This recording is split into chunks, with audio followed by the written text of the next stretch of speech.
Gravity Rush 2 is, without a doubt, my personal game of the generation that's been released throughout the PlayStation 4's lifespan. And I can say that proudly, even if it's the first of 2 games that I'd gladly share that title to any day. Sharing January 2017's release schedule with the likes of Capcom's Resident Evil 7 Biohazard and Square Enix's Kingdom Hearts HD 2.8 Final Chapter Prologue, players who had already fallen in love with this franchise, whether if they've been around since its original 2012 PlayStation Vita release, or were able to get their hands on it upon the release of its remastered version for the PlayStation 4, like me, would finally be able to continue Cat's adventures, finally being able to fulfill the wishes of fans that were aware of a sequel being developed thanks to the teaser being shown back at 2013's Tokyo Game Show, and further promotion shown at Tokyo Game Show 2015 and beyond. The only catch, however, is the developers sacrificed their original home, but only for the greater interests of both themselves as game developers trying to make the best game they could,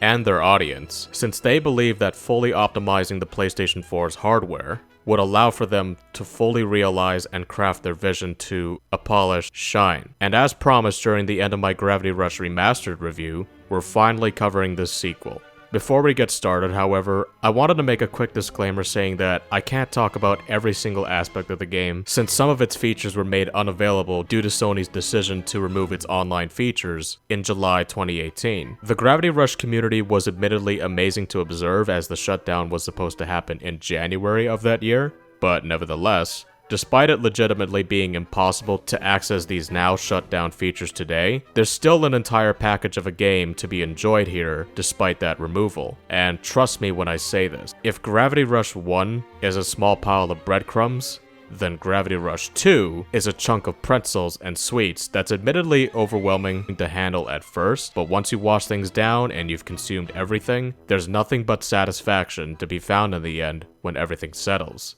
So, without further ado, and this one's for Carlitos and Gravity Rush Central, let's take a leap into Gravity Rush 2 and talk about why we still love Gravity Rush.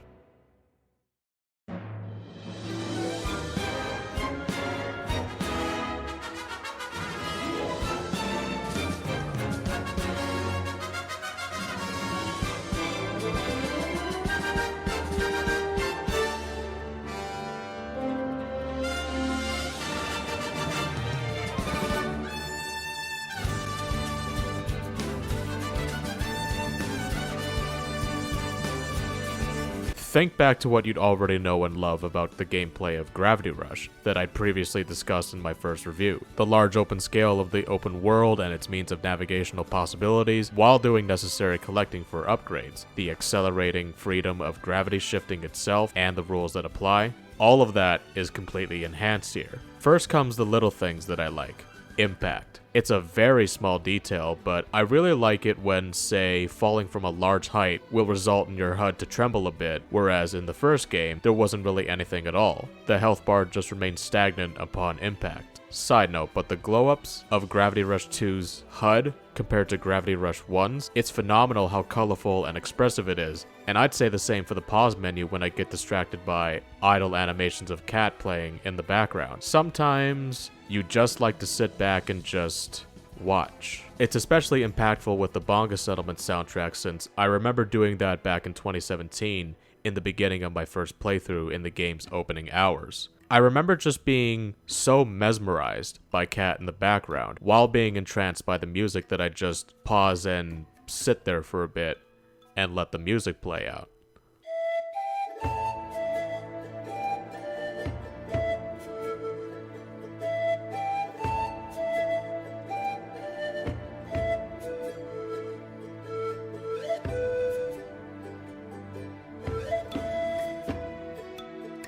But we can't sit in the pause menu forever. There's places to visit, gems to collect, missions to complete, and brand new powers to harness. Remember the reputation system of the first game? That's instead been replaced with something else. Instead of capping the number of upgrades you can obtain depending on where you are in terms of progress in the game, you can do everything all at once, but only if you got the gems.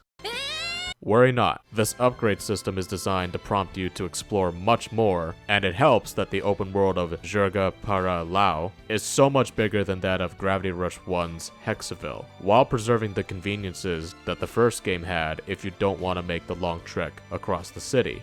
And if that's not enough, you can spend some time mining away some ore to collect more gems in respective mining sites. While doing so, you may start to notice a few different other collectibles too, being obtained and put in your inventory. Though you probably won't make use of every single one of these, talismans are a nice little way to get a little more out of the game, with a few extra abilities such as increased health. There's so much in here, I doubt I know every single ability that each talisman offers. As a slight spoiler before we do move on, you can go back to Pandora's Fortunes for dealing with talismans in many ways, like combining certain talismans together to create new ones, or getting rid of them entirely. I should also mention that, before we move on, you can up the ante with your health bar and gravity gauge this time around by completing more side missions scattered throughout the game, and compared to the first game, there's a lot of them this time around. I'd say for every single story mission complete, an average of 5 or so side missions will be available to complete. It might take a while to complete all of them, but I'd say they were worth the trouble since there are moments and stories contained within these side missions that brings a genuine smile to my face.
And of course, there's plenty of laughs to go around too, since this is something that ran through my head while playing this one side mission.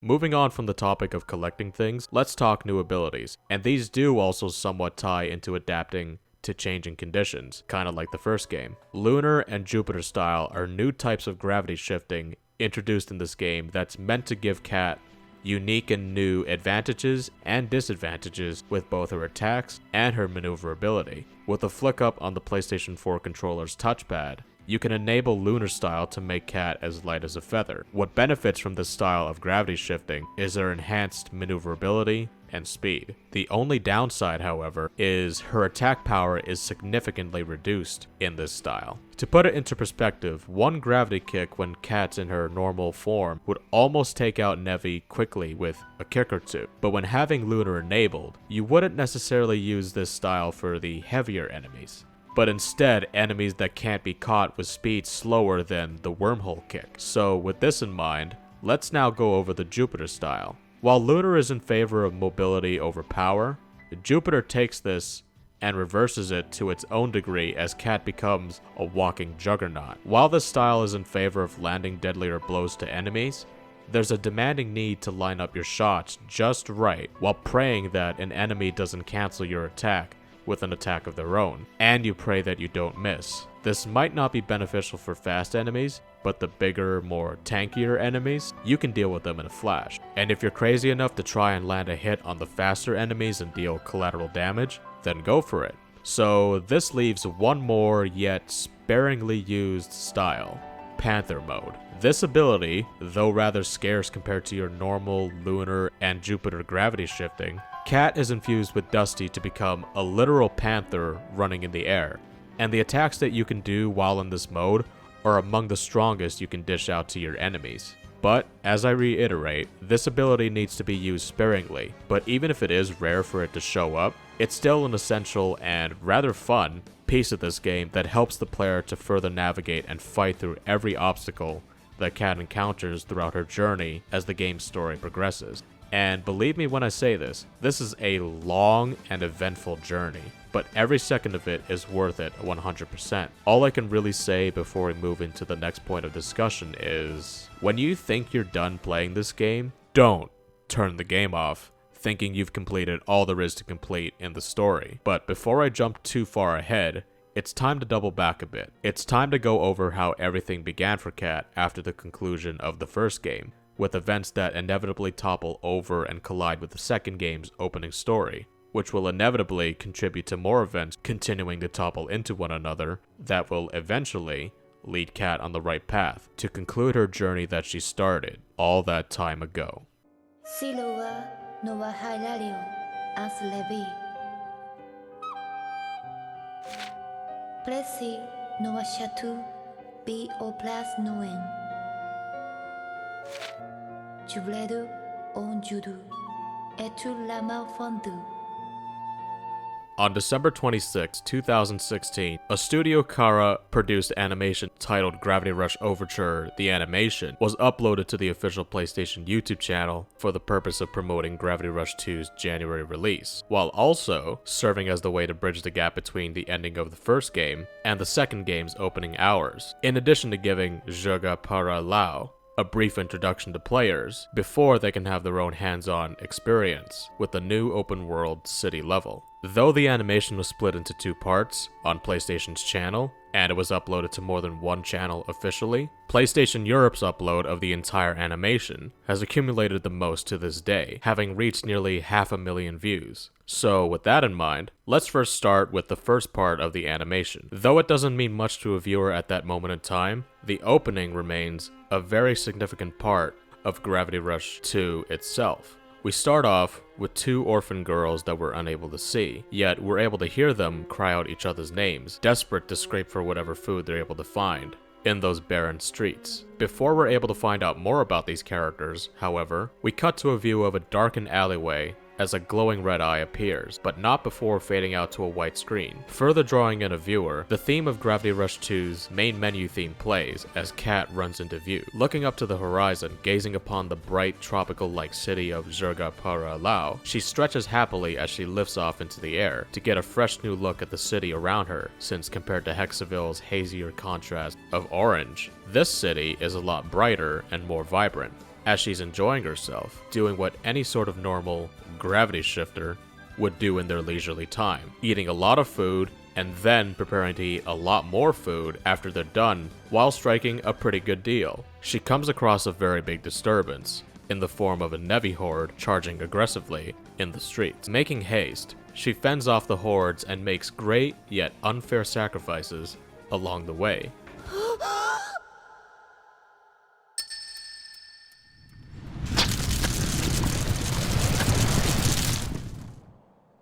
She eventually gets a bit of help from her friends, Raven and Sid, though Sid's not really doing all too much since her, Raven, and their respective partners, Dusty and Z, are in on most of the action, doing the heavy lifting, while Sid does...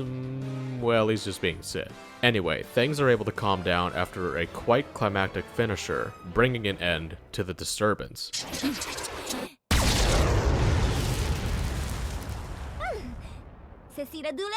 Cat, Raven, and Sid gather together and ponder on both the past and present, looking up at swirling formations of gravity storms just floating above Jirga para Lhao, something they'd seen before leaving Hekseville. This leads us directly into part 2 of the animation. While still remaining absolutely phenomenal, part 2 in nature is a mirroring opposite of part 1's sense of the new, with Jirga para Lhao. Players that have played the original Gravity Rush would remember the sight of Cat's pipe home and the sound of Hekseville's Old Town theme playing in the background, as it turns back the clock before they all ended up in Jirga para Lhao. But what about Cat? What's she been up to after the ending of the first game? Well, at the time, she was still eating.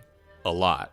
And her and Raven still remain really good friends, and just like Kat, she too is a big eater. Judging from these first few moments with Raven in this animation, she seems a lot more open and relaxed, whereas before, she seemed to be a bit more reserved and stoic in nature, while being aggressive at times. That said aggressive and reserved side of her, however, isn't always too far behind despite the change she's undertaken after befriending and trusting Kat, which almost potentially tricks your mind into feeling a sense of intimidation just looking at Raven. Though Kat and Raven are complete opposites of one another, with Kat being a lot friendlier and more open in nature, they share a common ground, with both their friendship, their love of food, and their unique abilities as gravity shifters. What transpires while they enjoy some time to themselves is an arising conversation about a turn of events storming throughout Hekseville regarding an alarming increase of missing orphan cases. Speaking of storms, Kat and Raven soon after are quick to respond to an announcement concerning a gravity storm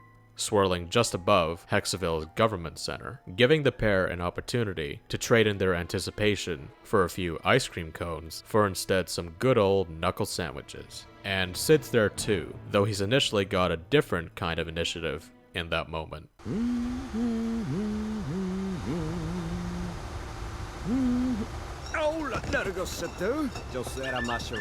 Arriving at the now taken over government center, Kat and Raven arrive to find these pods that have been set up within. Beforehand, us the viewer are given an insight to connect a few dots between part 1 and part 2 of the animation, while the characters are going to have to eventually wait for all these premonitions to be revealed to them. Getting caught by the same red-eyed machine that showed itself in the back alleyway in part 1, two seemingly indestructible foes step into the ring and take on the two gravity shifters. Try as they might, every single attack, no matter how deadly and no matter what was sacrificed, sorry Sid, and no matter the wounds they sustained, their efforts were seemingly futile, as their foes continued to overwhelm and tire out the characters as they continued getting back up. The problem a few moments after solves itself, but then more problems arise among the antagonistic duo, self-destructing, and Nua Harlayon goes on full alert as its structural integrity degrades as a result of the explosion.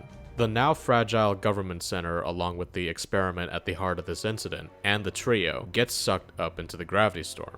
At this point, as the animation finally begins to draw to a close, with the credits playing as a remarkably sad and beautiful track titled Harmonica plays, we're caught up to the present of Gravity Rush 2's main story, and we were able to see in full what Kat had initially described in the game's opening minutes. The order of the story that I imagine a viewer would have ideally consumed is the entirety of Gravity Rush Overture first, then the beginning of Gravity Rush 2 itself. But either way, despite me saying earlier about how viewers were meant to, potentially in the eyes of the developers, watch the animation first and then play the game, no matter what order you may have watched it in, I still think there's a lot to gain, whether if you were able to watch it before or after playing the game itself. And from what I can remember from 2017, I believe I happen to fall into the latter category. It's a satisfying and engaging way, in my eyes, to have a way of connecting the pieces together and gathering more insight towards the progression of Gravity Rush 2's story and its characters in a retrospective kind of way. So, for example, with myself, without attempting to spoil too much now, since I discovered the animation sometime after finishing Gravity Rush 2, it made me go, okay, I see what they did there. Either way, I'd view experiencing Gravity Rush Overture's 20 minutes of content, despite me wishing that I could have seen more of an anime-type series dedicated to Gravity Rush in this style, as an absolute win.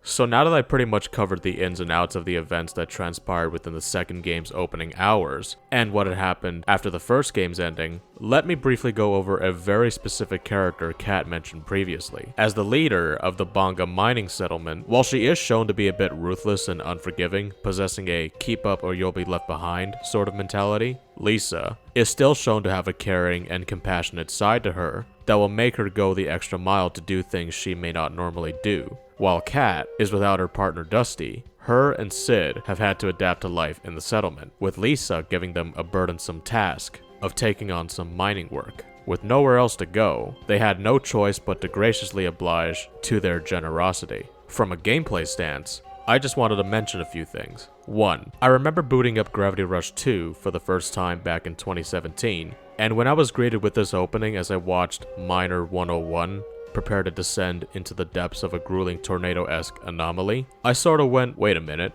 I didn't get the wrong game, did I? 2. When compared to the first game's opening where Kat is able to move around a lot more freely despite not knowing her own abilities at that point in time, walking in a heavy suit really slowly across the mining site in this opening sequence makes me appreciate the freedom of gravity shifting later, doubly so when it comes to mining. After all, wouldn't you rather gravity kick your way to success by breaking a lot of ore and collecting its gems within seconds while floating in the air without any weight holding you down? Or would you rather take your time with a drill by staying stuck on it forever while in a really heavy suit you have to log around all day? Honestly, I choose the former. Extending from the first point, patience pays off when continuing to play in this sequence, since only when Kat and Sid's suits malfunction as a result of an accident and I see their faces, it made me go, oh, yep, that's Kat and Sid.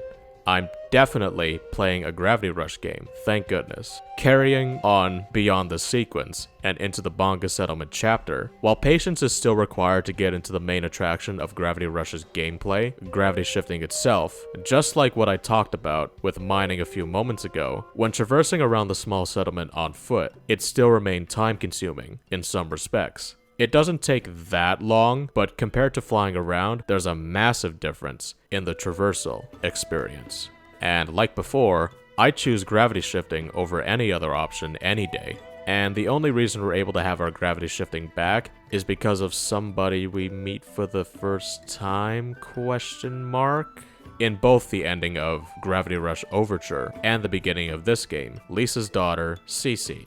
While not technically her real daughter, Lisa still considers her close family, and she's got her own reasons for making sure that Cece remains out of harm's way. Kat, being a positively contagious influence around her, continued to spread far and wide around Banga and even Jirga para Lhao, which sort of complements the engagement a player like myself would have had at that point in the story. How Kat fits into the world around her is still definitely a big part of her character, even if we're not asking or thinking about the big questions about her character in that moment. She shares a symbiotic relationship with the rest of the cast, both old and new. And I bring up this aspect since Cece is one of the many people in this game that Kat is able to inspire in some capacity in her selfless efforts to focus on helping others, which in turn comes back around to Kat in positive ways. After all, as the saying goes, what goes around comes around. Even without her powers, she was still willing to chase after Cece without even thinking if she'd be able to make it out of that dangerous situation or not.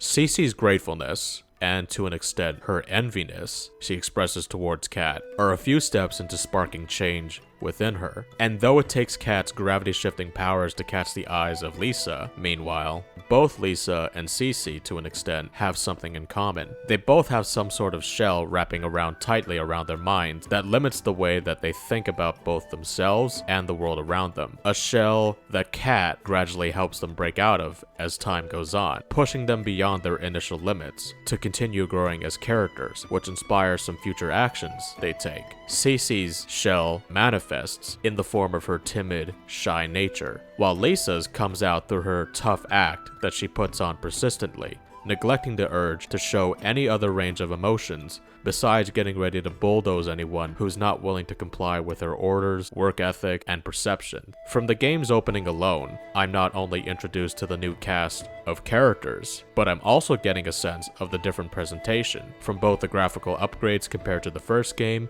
and the presence of more animated cutscenes. And it did so without forgetting about its traditional use of comic strips to tell its story to the viewer. From there, the game continues to carry on, and life progresses at a relatively normal pace for Kat, as she continues to participate in mining operations for Banga, bail them and many others out of tough situations that they probably wouldn't have been able to get out of if not for her being there, and just helping out wherever she can. While doing so, she's able to travel about the city itself and its 4 levels as she pleases. Fort Bismalia, Le Havina, Le Kalmosna, and Lhao. Something I'd like to highlight here for a moment are the distinctiveness in the visuals and music of each part of the city. Now this sounds familiar, and similar to what I discussed prior in my first review. The three main sectors of Jirga para Lhao all have very different atmospheres to them all, and the people that inhabit it are also as distinctive. With Hekseville, it's a bit more bright, tropical, and luxurious, with the presence of multiple mansions scattered around the islands, while there doesn't appear to be plenty of mansions for everyone, since only the richest of the rich can live up there. Kalmosna, though still bright and tropical, represents a typical, normal lifestyle with its own structures and buildings scattered around the city, and there's plenty to go around for the middle class, unlike Hekseville. And lastly, there's Lhao. Its visuals and music don't share the luxuriousness of Hekseville, nor the busyness and stable normality of Kalmosna's marketplaces, and even lacks the bright, welcoming atmosphere of the bright sunlight in the world above. It's a place that people in this world would see as the lowest of the low, people struggling to get by with each passing day as it seemingly gets harder and harder. And with what I'd previously mentioned about each of the sector's inhabitants being as distinctive as their respective living space, each possess certain attitudes about themselves and even other people from other sectors. Some are a little more aggressive than others, while others are a bit inconsiderate, to put it lightly. But among all of these perspectives I'm able to listen to, whether or not I'd agree or disagree with them, I can at least understand where those opinions are coming from and why. Meanwhile, with the fourth being the military base and government center overseeing all decisions in the city, it isn't a place that isn't visited all too often. Yet, with passerby individuals like Kat, it's a place that emanates a feeling of, you shouldn't be here, in both a figurative and literal sense. And since Kat continued to put so much effort into helping others throughout Jirga para Lhao, since to her, it didn't matter which section of the city they were from, with doing things such as but not limited to helping liberate the city, allowing the original inhabitants, Lisa's tribe of Lhao, to take back their homeland, assisting in the evacuation of the residents of Hekseville, while protecting Jirga para Lhao from a now rogue and alive Nua Haleon, which, to note, completes the loop of the Lost City's journey from Overture Part 2 to here. And when Cece needed help as she was held captive from within Nua Haleon's gravity engine, she charged into the depths of the city with Raven at her side, so she can bust her out, despite Lisa's concerns for Kat's well-being along with her priorities. Oh, and I need not forget about Kat putting on a beautiful performance with a song she gave more life and context to, that eventually became a widespread phenomenon for both the inhabitants of Gravity Rush's world and us, the audience, ever since its debut in the first Gravity Rush's opening, and other reminders here and there, such as when Sid hummed the tune in Overture.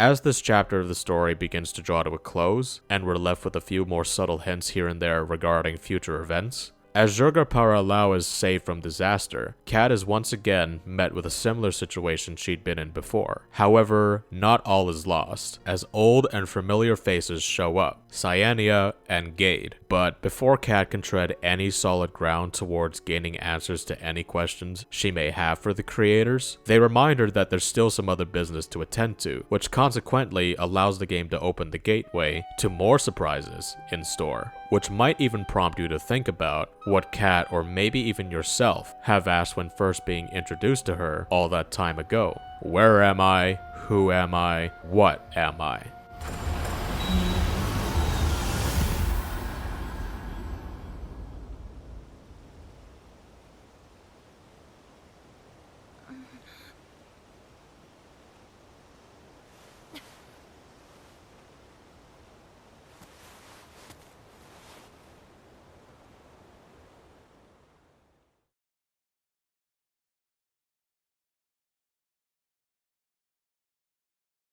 This city means a lot to a player such as myself due to having experiences with the first game, and knowing how this place meant a lot to Kat, as well as considering the fact that despite her not knowing this world she woke up in, she made it her home so she could begin anew.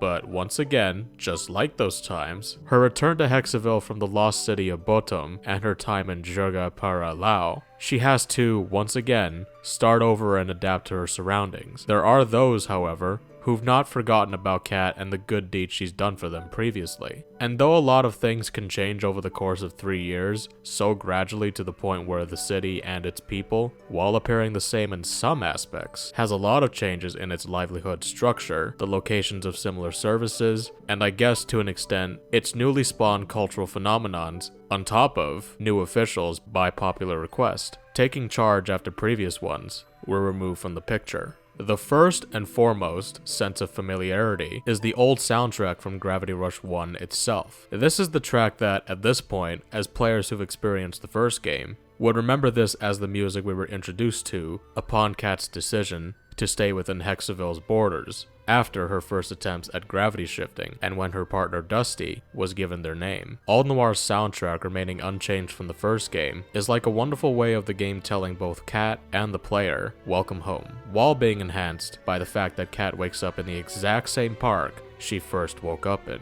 And the cherry on top, or I guess I should say apple on top, that same apple that slid beside her in the first game's opening minutes, is surprisingly still there. On my first playthrough, I was surprised to see Hekseville again, considering I was convinced a few years back that the focus was going to be on Jirga para Lhao alone, though to be fair to myself, I didn't see the trailer back then where they explicitly say that you'd be able to explore this familiar city again. Side note before we move on here, but the fact that they not only created Jirga para Lhao, but also did Hekseville again is something I absolutely love. Though this place houses significant future story details and occurrences in this game that's going to eventually collide with the new elements that came about in this Gravity Rush entry, I feel like they didn't have to do this, and yet the fact that they did it again just shows me how much Japan Studio loved the world that they made, and as a result, Hekseville and its own individual sectors shines through the output of Gravity Rush 2's engine. While traveling through to the other 3 sectors, as I get a new feel to the soundtrack of old, I think even more about the time that Kat was a hero to the people of Hekseville as she brought back lost parts of the city from the other side. Vendacenter's music remaining relatively the same, with slight shifts in its instrument and pitch choice, as I fly by its clock tower as I remember it as the site of where the first game's ending took place. The most drastic change in music comes from Plejun and Industria. First, let's start with Plejun. The Pleasure Quarter track that I remember from Gravity Rush 1 lets itself off the hook, resulting in an even more upbeat, untamed, and energetic piece of music that embraces its boundless energy, while preserving what made its original piece special and memorable, since Plejun's music alone is what made me travel to its district in the first game, and I can now say the same with this game. Industria's soundtrack, meanwhile, has a bit of an opposite effect to Plejun's more outgoing music. The track in the first game inhabited the nature of the factory district, being a busy workplace for those daring to partake in hard labor, as small rumbles of machine-like sounds were fused within the soundtrack itself. Here in the second game, however, things are just kinda tame, slow down, empty, dead, and also kinda creepy. This once active factory district has instead not only been isolated from the rest of Hekseville due to its train services no longer offering transport services to the district, but people stuck there have had little choice but to make the now abandoned district and even its respective train station their new home, thus resulting in a disconnect from Hekseville's present-day requirements for its conveniences. And having been away from Hekseville, she too feels the disconnect when trying to get back to the way things were in her own life. Though Kat left the Jirga para Lhao with her influence practically engraved into the people she bonded with and the city itself, Hekseville in her 3-year absence, though as discussed previously, with time being weird in Gravity Rush's world based on the circumstances, turned to the influence of a new hero. That being said, allow me to briefly introduce Kali Angel, Hekseville's very own guardian angel. While a bit abrasive, cocky, overconfident, and very fond of her popularity, status, and strength, you can't help but wonder if there's something going on beneath the surface. She's cocky, and yet she appears too cocky. There are many layers to her that the game has yet to uncover, since the game presents this new confident hero that everyone around Hekseville admires, which is an image of Kali that the people uphold. With that, I'd like to introduce our next significant runner-up, Dr. Brahmin. Initially introduced as sad, grief-struck, lonely, apologetic, and very contemplative and reflective, it's a side to him that Kat experiences firsthand. He's shown to be very kind and is cited by those that are familiar with his work, a genius that's contributed much to Hekseville's strides forward, one of which being the Grigos. But immediately, things take a turn as those said traits are put aside as he focuses on his kindness and spark of confidence that he puts forth in order to serve the people as mayor. Now, I bring up Dr. Brahmin and Kali Angel together, since the two share familial relations with one another. The second reason I'd like to bring to light is the image of Kali's heroism and Dr. Brahmin's kindness to the people of Hekseville. I'd say, enjoy it while it lasts. And the ones who are key in shattering those pre-established images of Kali and Brahmin are a small band of rebels, the most significant being Delta Team, later to be revealed as Unica and Permit from the first game. While Kat is unable to comprehend their accusations of Dr. Brahmin at that point in time, future meetings with Dr. Brahmin and Kali would turn ugly as their true nature is revealed. And yet, with both characters respectively, not everything is as black and white as it may seem. These layers of evil, quote-unquote, are a bit more complicated than that, which serves as a driving force to the actions that they're trying to take. And while listening to both of their pleas and their own reasons for wanting to do the things that they do, you almost can't help but feel a sense of sympathy and pity for them both. But then Kat remembers the insanity of their vision and the negative connotations of their actions, what they brought and what they may yet bring, which makes her committed to joining up with Unica and Permit to fight off against them later. But with Dr. Brahmin practically still having his hold over the city, things get a bit complicated and messy as he uses his power to attempt a cover-up of the truth regarding his and Kali's own crimes. An attempt that ultimately fails in the end. And would you believe me at this point if I said that wasn't the end of it? Well, to it not being the end of it, the answer is yes, which further unwraps those additional layers hidden beneath Kali Angel. With Cece now back in the picture, and her status being defamed as her crimes were exposed to the public, Kali differs from her typical confident demeanor, and instead resorts to expressing desperation and panic, as she insists that Cece was her sister.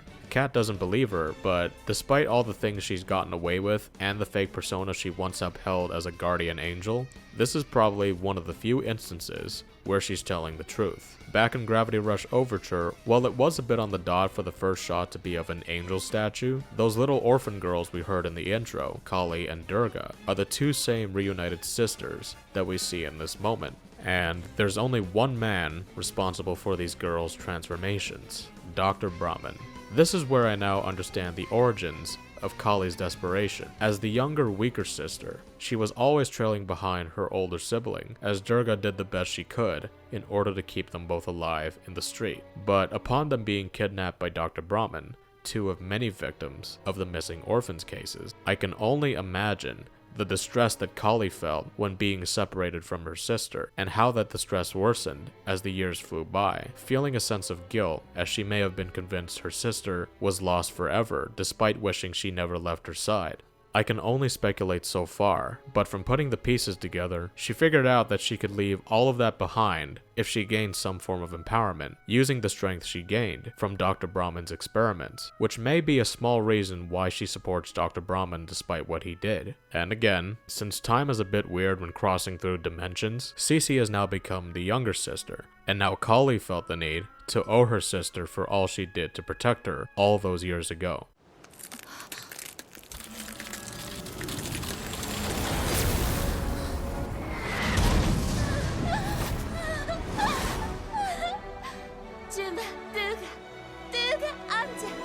Meanwhile, as the player controlling Kat, knowing full well who Cece was, getting caught in the middle of all of this, even if she calls herself Jirga, her original name, we don't want to fight her. Of course we don't. So that just leaves a few more things. Though I already sort of covered this earlier on in the review, the trials that Kat has to go through in order to attain more power through Panther mode. I should leave this off by saying that Raven 2 is participating in these trials, and the soundtrack is very nice, quite tranquil.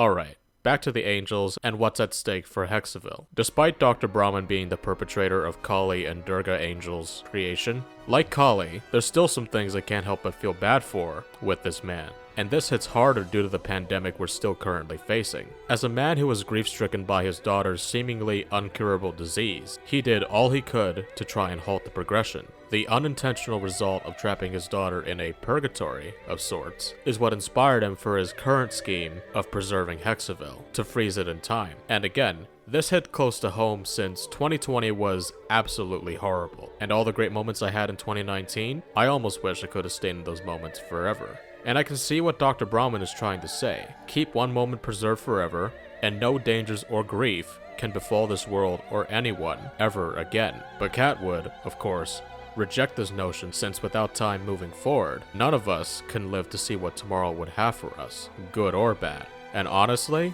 I agree 100%, as it's now 2021 and I'd love to see what's ahead for my own future. On top of that, the man probably had many failed experiments with the orphans he kidnapped. So the fact that there are many children either lost or dead because of him, while only 2 were successful, that fact would continue to motivate me to partake in the upcoming battles that Cat, Raven, Unica, and Paramet lead. The track Angels that continues to play and transform throughout this fight emanates a powerful orchestra and a chanter, giving me a sense of Dr. Brahman's desperate attempt to keep it together, as his actions shouts and preaches for him about his way being the only way, trying to silence the reasoning of those who'd attempt to defy his own. This is the only way that he and Kali sees, and they're attempting to drag along Cece and the rest of Hekseville with them. Cat's willingness to spare Cece from harm is falling on the deaf ears of soldiers dedicated to the opposition of the enemy. Thankfully, things continue to fall into place as Lisa makes an unexpected last-minute appearance, attempting to get through to Cece one last time, to remind her of who she truly is, to break the image of the almighty and powerful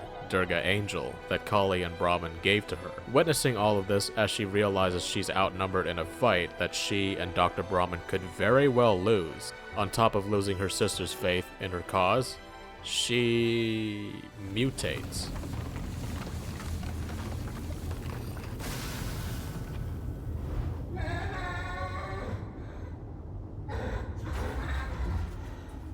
Well, that's something I didn't expect to see out of a Gravity Rush game.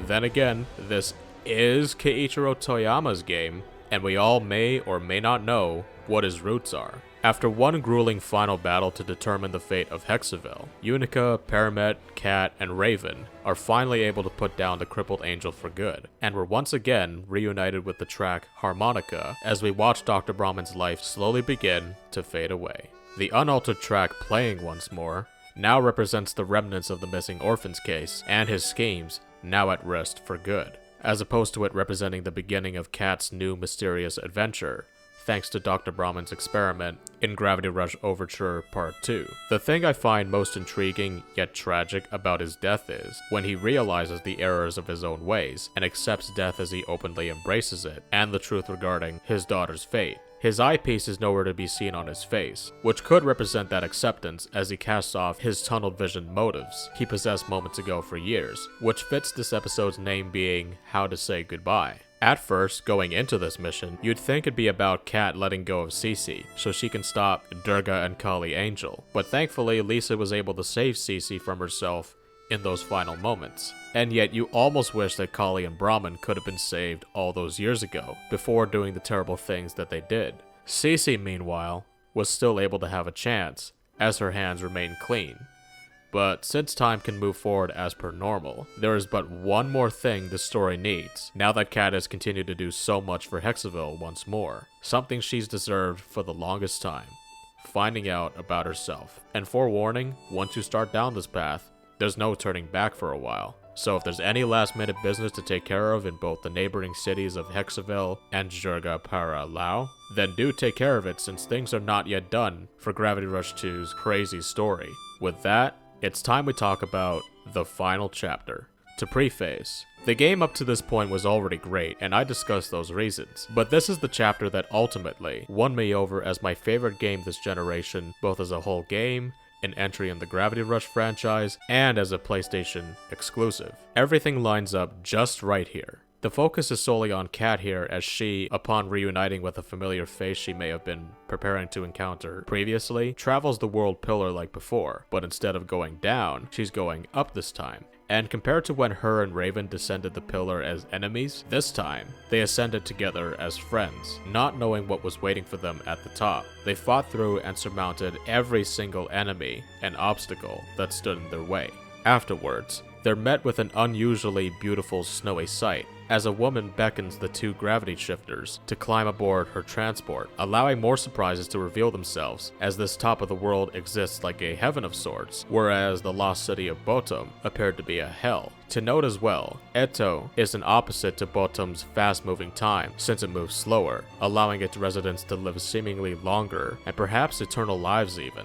It could also have to do with the fact that the white Nevi existing here aren't necessarily aggressive towards any passerby like the Nevi we're so used to encountering, and just before we know it, as the sudden realization hits you with the place that Kat and Raven are walking into, the game's pace grinds to a halt with the flash of a light. But not before a small boy with a moose companion similar to our character's own companions calls out to Kat, referring to her as Auntie. From there, the pieces of the missing puzzle that answers the questions we've had about Kat all this time start to clash together. The first and most significant piece is finding out who Kat really was before she was the character we've come to know up to this point. We've seen this version of Kat before, hiding not too subtly in the shadows and silhouettes here and there a few times, but only now do we really know what her original name was, Queen Alua. Now, talking about gameplay again, this is where things are a little bit slower. Not mind your way to your payday in a heavy suit sort of slow, but slow in a mental sense. What do I mean by this? Well, Queen Alua has had her memory of everything she's experienced as Kat the Gravity Queen seemingly locked away, and the people around her persistently try to block out any chance of her regaining those old memories and experiences back, as they insist on this normal lifestyle being the way for the queen to live. Get up, walk to the throne, address your royal subjects, perhaps read a book in your leisurely time, go to sleep, rinse, repeat. Even by pushing the left analog stick in full, the running you'd be used to has instead been reduced to faint walking steps forward. As I played through this sequence, I too was almost convinced that everything we'd experienced as the Gravity Queen of Hekseville was nothing more than a figment of my imagination. Yet, there was a sense of dissatisfaction. It's like, this is it? This is how the queen at the top of the world lives her life? Well, this kinda blows. I like the other life we had a lot better. You know, the simple life of chilling inside a pipe home and being your friendly neighborhood superhero whenever that duty called. So we know where we are and where we came from. We know who we are, and we know what we are. At this point, as Queen Alua fights through her boredom, somewhat content with the answers to those questions, that part of her that knows she's Kat the Gravity Queen, deep inside, has one more question to ask herself. Do you remember?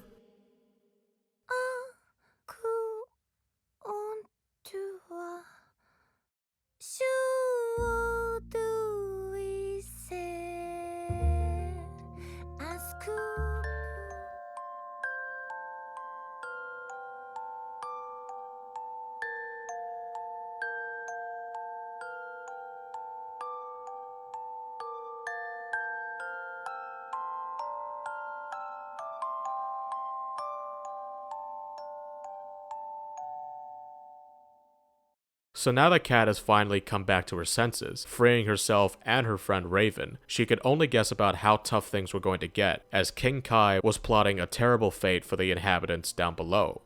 Extermination. Though with an appearance of Elias, we're able to find out why and how he was able to still live despite him getting sandwiched in the first game.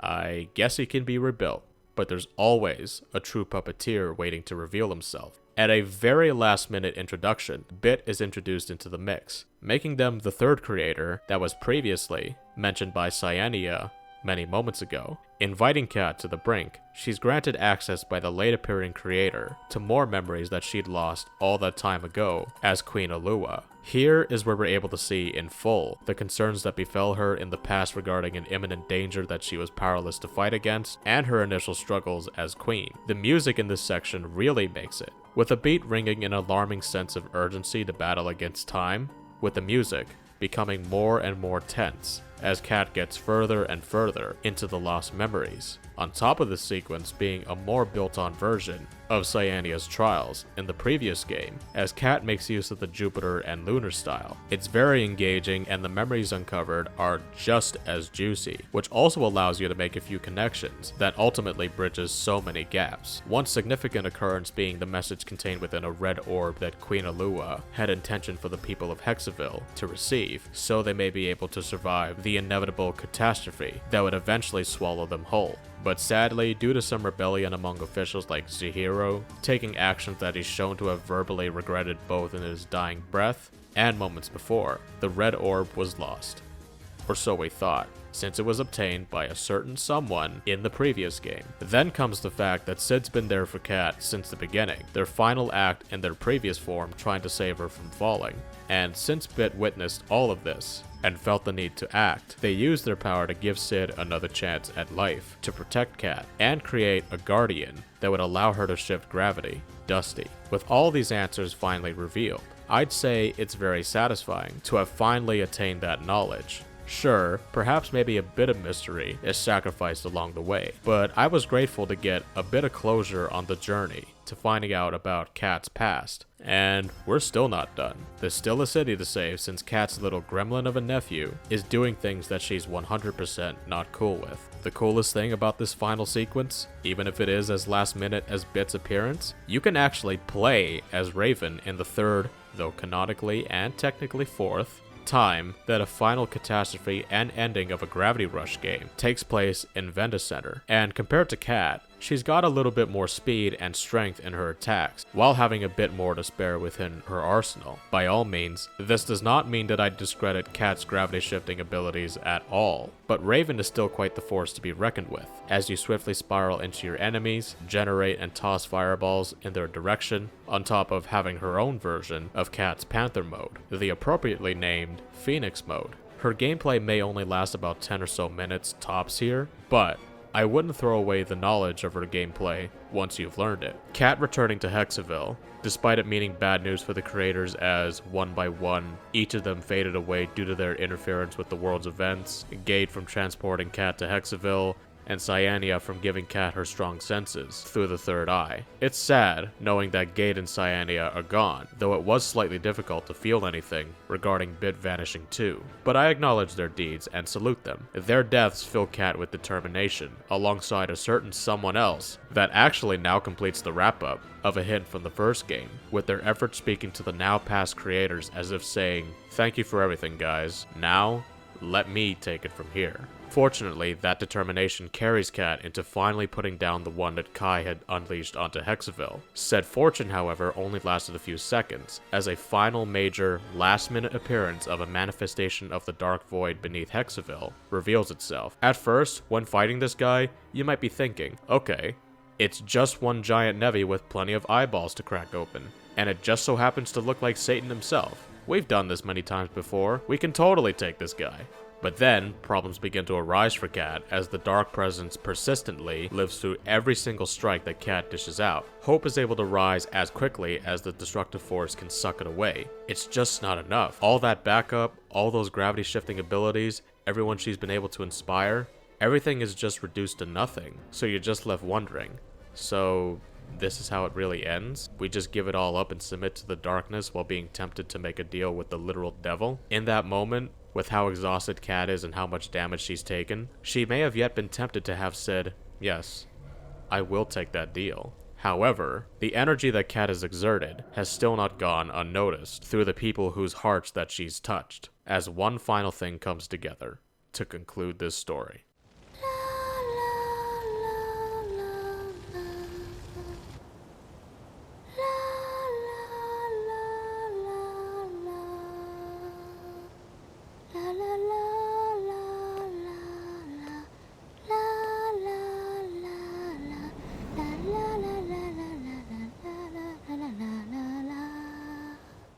Even as she strays closer to the darkness, the people of Hekseville still believe in their Gravity Queen and encourage her to trek one last mile to lead all of them back to salvation, as reminders of the tale of the red apple that fell from the sky so long ago roar among the city through their singing, as Elias finally reveals his original identity, Sid. And we have Bit to thank for him being there on that day to help Cat take those last and final steps, hence why that creator disappears too. Every time the people of Hekseville chant Cat's song together, and Sid rides on that giant Nevi into the picture, leading a horde of Nevi to back up Cat, on top of Cat struggling to move forward once more towards the destructive force as she breathes heavily, it always never fails to form tears in my eyes. But what's even more emotional than that is what immediately follows after. And this is the moment that both sent me to a literal state of tidal waves violently hitting my emotions and won me over as my favorite PlayStation 4 exclusive.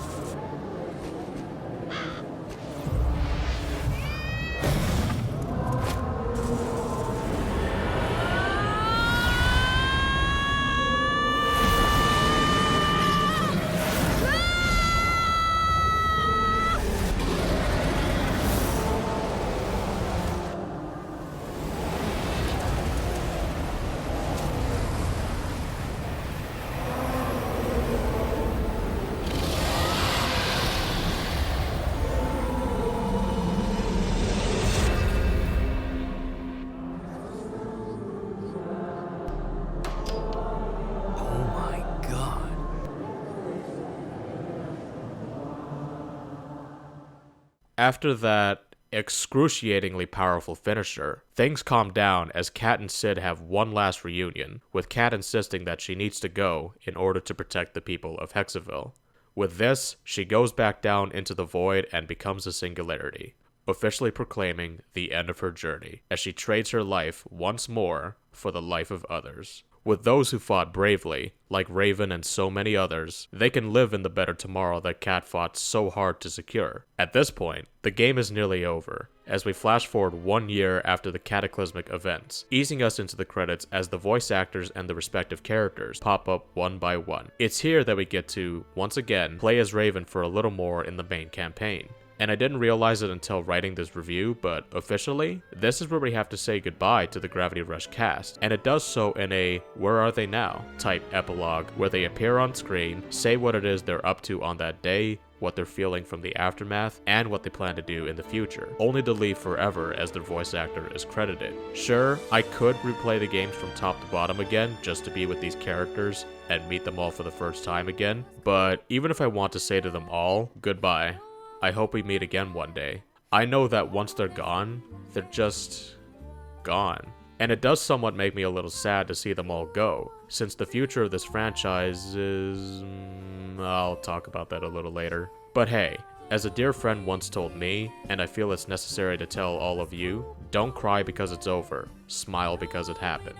And this is a final little detail that I really appreciate, but many of the photos you took on your journey as Cat are collaged in the credits, though based on Raven's reaction and a very little ambiguous snippet of a photo at the end, perhaps there's a future for this franchise after all?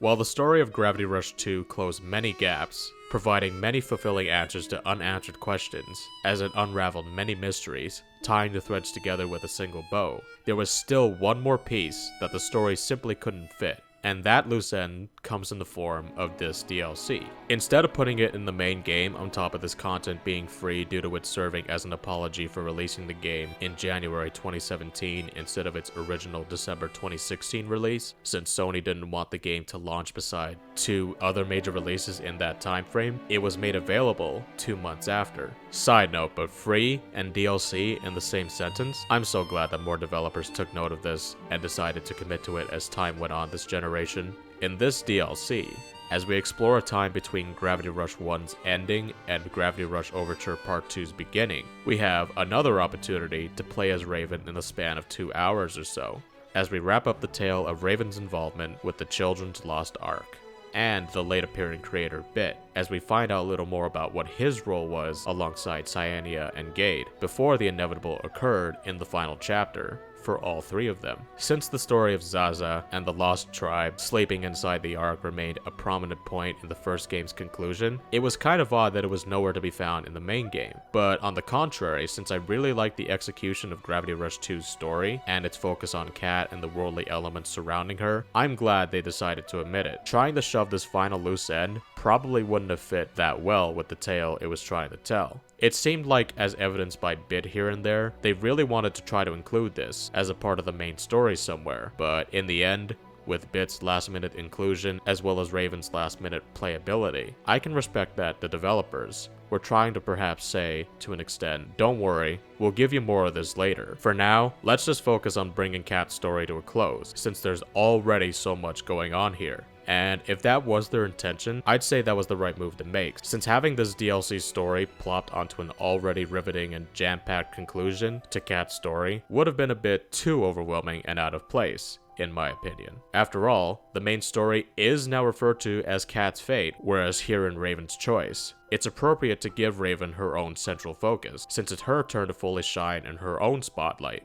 even if other characters are there with her. That being said, before we officially conclude this review, let's take one final dive into this game's story and world, as we aim to look closer into another story, the Arc of Time, Raven's Choice.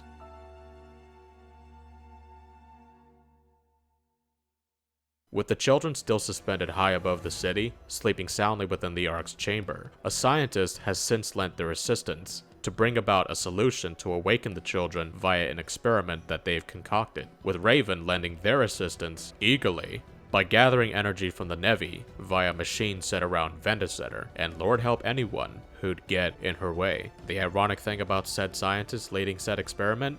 It's Dr. Brahman. Yes, the same Dr. Brahman that attempted to freeze Hekseville in time in the final acts of the main game's 3rd chapter, and the same Dr. Brahman that was at the center of the missing orphans cases, though he'll never remember these past events after. His experiment ironically brought about that plan prematurely, and judging by Bit's foresight, his schemes were still hidden within his kind demeanor. But since that was a focus for another time, something myself as a player knew coming off from finishing Kat's fate, they brushed it off as nothing for now. With Brahman choosing to ignore Bit's warnings regarding the legitimacy of the Ark's existence, things go awry as the experiment begins, which sends Raven into a frightened, panicked fit trying to claw her way inside the Ark, but not before getting sucked away into the sky. Waking up in a now empty plane of existence known as the Labyrinth, now in the form of her younger self, Satya, she meets with Bit as they instruct her to collect her own memories from within this place, before the monsters roaming about, the collectors, consume them all. In terms of gameplay, the stealth here is very basic, maybe a little too basic, but that's okay. What gets me invested in this segment every single time is the eeriness of this place's atmosphere, in addition to the heightened feeling of loneliness and disempowerment from the soundtrack, which is also enhanced by the way that Satya moves across the playing field. To a small defenseless child, everything appears to be a lot scarier, which might make a player feel more pressured to calculate and time the moves right, since errors would be fatal for Satya otherwise. Hell, this perspective as Satya even makes the environment appear bigger and grander than it actually is, and when playing in the same environment later as Raven, everything goes back to looking smaller and less grand. Plus, it also helps that gravity shifting makes navigating this empty plane of existence a breeze. Throughout gathering Satya's lost memories is a reason why I'd like to comment on my previous comment of Raven accepting Dr. Brahman's help being ironic. As discussed though, we already know what he was going to do later, and Bit knew that, but knew it wasn't the right time or place to reveal that. The simple remembrance of Satya being an orphan really puts into perspective on why Raven was so keen on getting at whoever was behind the missing orphans case in Gravity Rush Overture Part 2. She might have felt that she was the lucky one to have survived as an orphan, no thanks to Zaza and his parents, even if she may not remember it later on.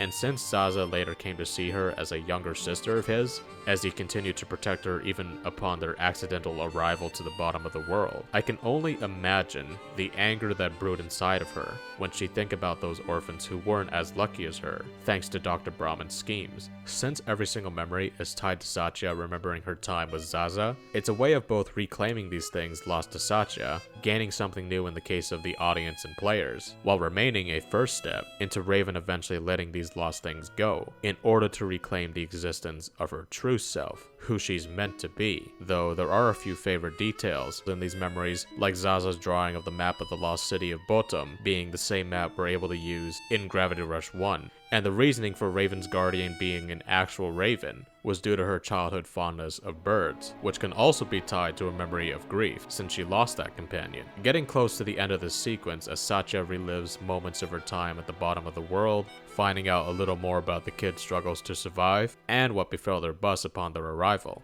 The final memory that Satya recalls is of her travels back up to the surface of Hekseville, and much like Kat's return to Hekseville, time has been altered. However, compared to Kat's time displacement being 1 year, Satya had the misfortune of taking in the fact that 50 years had gone by since their fall in Hekseville's time. The fact that the city was nothing like it was when she left, her family members potentially being gone after all that time, in addition to the possibility of different buildings being moved around, built, and dismantled over time. Honestly, if I was Satya, I too would bawl out my eyes. Being back where you belong, yet it's a place you can barely call home? That'd be overwhelming for anyone. The Satya we're introduced to, however, would soon transform her into the Raven we know today, as soon as her trusted partner Z steps into her life. And just like before with Kat regaining her powers, it's kind of a relieving feeling to be able to return to the normal gravity shifting gameplay. Yet, Raven's choice takes this concept and makes it unique from Satya's return to her normal form as Raven. And as Raven the gravity shifter, despite a few mishaps and misdirection, only she can do the very tasks given to her by the ones helping her in this moment, in order to fulfill the goal of giving Zaza and the children of the Ark their salvation.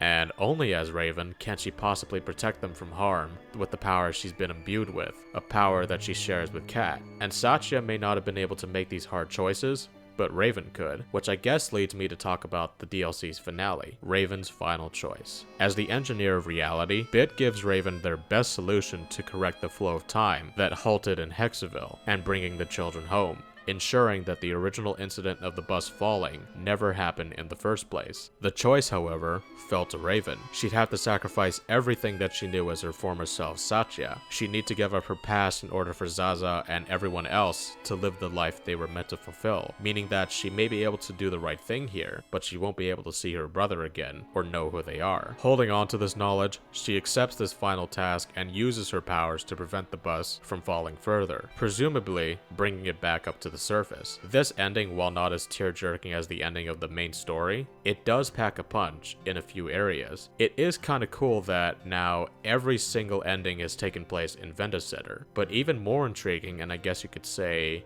heartbreaking than that, is Raven may no longer remember her life as Satya or her brother Zaza, but the player will. And as Raven's tears form in her eyes as she claims to Kat that she's alright after letting go of Satya and Zaza, it sort of mirrors the reaction that someone like myself has, knowing that my final trek into the Gravity Rush universe is at an end. And this DLC, despite prolonging the inevitable truth that someone like myself didn't want to face in the main game's ending. Whether or not Sony would greenlight another Gravity Rush game in the future, since for now Gravity Rush remains in the loop of cameo appearances here and there, I'm left with a feeling of gratitude, as I remain thankful to have experienced this game, its DLC, Gravity Rush Remastered, and Gravity Rush Overture, from top to bottom, and back up again.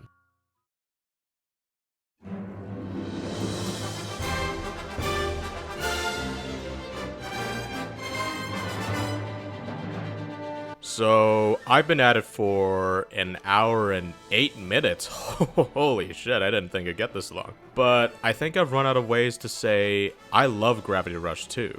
I love its unique and immersive gravity-shifting gameplay, and the improvements and expansions it had to offer.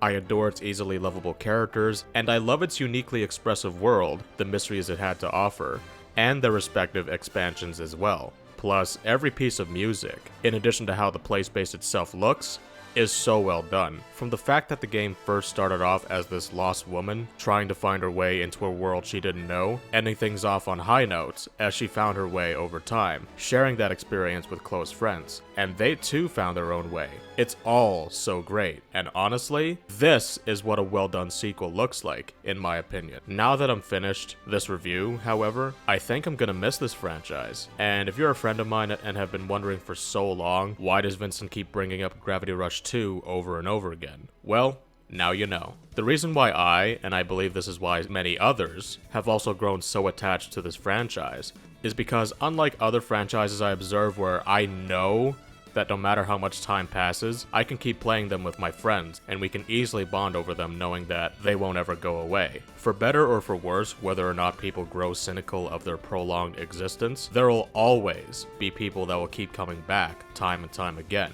which allows these games to continue functioning for years to come. And if continued support is shown to certain franchises as years go by, developers are given the distinct privilege of marching on a fruitful future for the respective IPs, as they can and are able to create more and more titles for years to come.